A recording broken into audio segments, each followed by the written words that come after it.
আপনি সম্প্রতি নিউজিল্যান্ড সফর করেছেন, সেখানকার অভিজ্ঞতা কি আমাদের সঙ্গে শেয়ার করবেন? নিউজিল্যান্ড সফরের অভিজ্ঞতা হলো যে সেখানে আলহামদুলিল্লাহ আমাদের প্রবাসী বাংলাদেশি ভাইদের বেশ সুনাম আছে।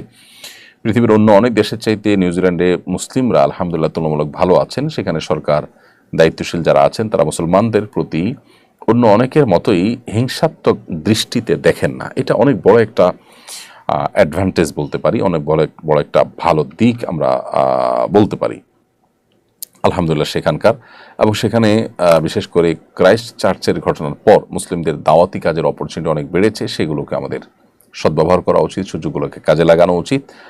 আর এর বাইরে আলহামদুলিল্লাহ একটা সুখী দেশ, তুলনামূলকভাবে অনেক বেশি নিরাপদ, কোয়াইট অ্যান্ড সাইলেন্ট একটি সমাজ, একটি দেশ। সে দেশে আল্লাহর দিন যদি মানুষের মধ্যে চলে আসে, যে মানুষগুলো দুনিয়াতে সুখে আছে তারা আখিরাতেও সুখে থাকবে, জান্নাতে যাবে, সেই প্রত্যাশা আল্লাহ তাআলার কাছে।